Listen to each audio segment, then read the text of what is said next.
미래농업인 스마트팜은 안정적인 시설 통제하에 식물을 기르는 방법입니다. 따라서 외부의 병충해로부터 안전하다는 장점이 있는 것이 특징이죠. 하지만 스마트팜과 같은 시설 재배도 모든 균이나 해충을 완벽하게 차단하지는 못합니다. 따라서 이에 대한 대비가 필요하고 어떤 병충해가 있는지 잘 숙지하고 있어야 갑작스런 병충해의 발생 시 빠른 대처가 가능합니다. 그래서 이번 영상은 스마트팜에서 생길 수 있는 병충해에 대해 알아보겠습니다. 병충해란 식물이 병균이나 벌레에 의해 입는 해로서 병해와 충해로 나누어집니다.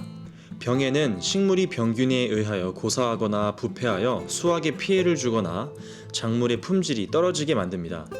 병해는 식물에 기생하는 병원균에 의해 발생하는데 전파가 빠르고 해를 입는 범위가 넓습니다. 병해의 피해 정도는 병원균의 종류, 작물의 종류, 발생 시기 등에 따라 크게 다릅니다. 이와 같은 병원균에는 곰팡이, 세균, 미코플라스마, 바이러스 등이 있습니다. 충해는 벌레가 식물 잎을 갉아먹거나 식물의 즙을 흡수하여 발생하는 피해로서 식물에게 피해를 주는 벌레들을 우리는 해충이라고 부르죠. 해충에는 곤충 이외에 진드기, 선충류가 포함되기도 하며 해충의 종류에 따라 충해를 입히는 방법이 다릅니다. 따라서 노지 재배에서는 해충 등의 피해를 막기 위하여 불가피하게 농약을 살포하여 병충해를 방지합니다. 스마트팜과 같은 시설 재배는 환경이 외부와 차단되어 있는 특성상 병충해에 상당히 안전하지만 혹시라도 한번 감염이 되면 내부에서 급속도로 번질 위험이 있어서 관리에 상당한 주의를 요합니다.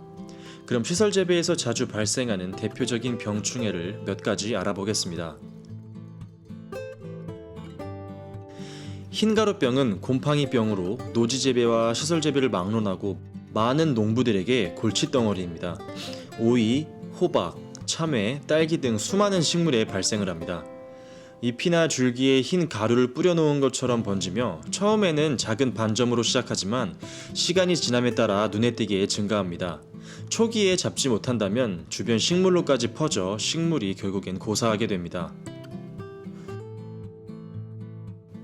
노균병은 저온 다습한 조건에서 발생하기 쉬운 병으로 바깥 기온이 갑자기 떨어질 때 시설 내에서 자주 발생합니다. 스마트팜에서 상추를 키울 때 주로 볼 수 있는 병입니다. 노균병에 감염되면 식물이 말라 죽기 때문에 각별한 주의를 요합니다. 위와 같은 병해의 경우 곰팡이와 관련된 병이 많은 것을 볼 수 있습니다.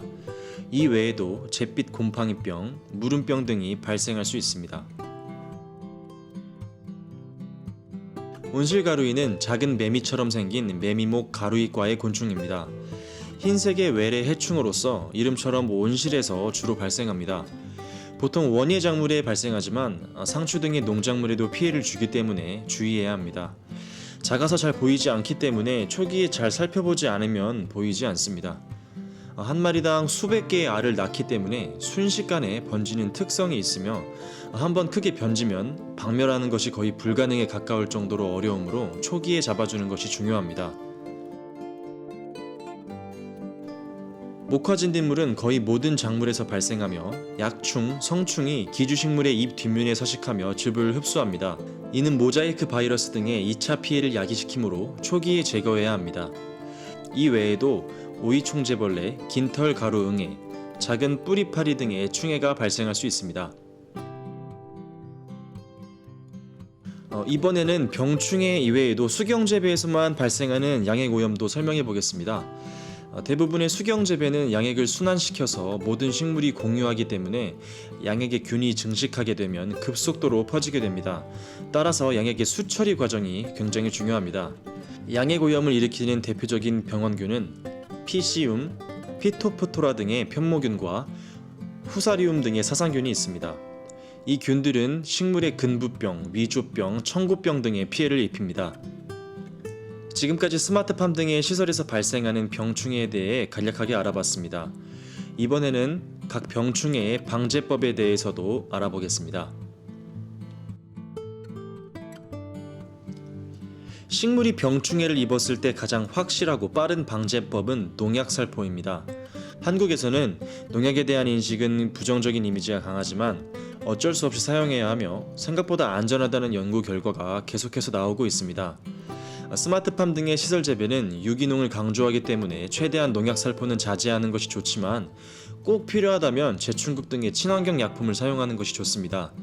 또한 농약은 대부분 어독성이기 때문에 아쿠아포닉스에서는 절대로 농약을 사용하지 않는 것이 중요합니다. 효과는 농약에 비해 떨어지고 효율도 좋지 않습니다. 하지만 무농약, 유기농이기 때문에 깨끗하고 안전한 방제법이라는 의견이 많습니다.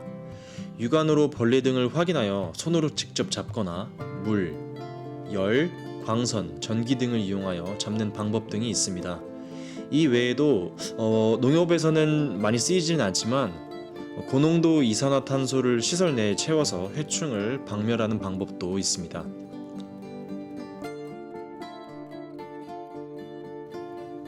이 방법은 수경재배에서의 수처리 방법입니다. 수처리 방법은 물리적 처리 공정과 화학적 처리 공정으로 나뉩니다. 물리적 처리는 열살균, UV 광선 처리, 막 여과 등이 있으며 화학적 처리 공정에는 산화제를 이용한 약품 소독 등이 있습니다. 양핵 수처리에 관한 내용은 다음 영상에서 한 번 더 자세하게 다뤄보도록 하겠습니다. 마지막으로 가장 중요한 것은 균이나 해충이 시설 내로 유입되는 것을 원천적으로 차단하여 식물이 병에 걸리지 않게 하는 것입니다. 항상 시설에 들어가기 전에 소독을 생활화하고 키우는 작물의 세심한 예찰은 병충해 방지의 첫걸음입니다. 지금까지 스마트팜 등의 시설 재배에서 흔히 발생하는 병충해와 방제법에 대해 알아봤습니다. 다음에도 더 많은 정보들을 준비해서 돌아오겠습니다. 감사합니다.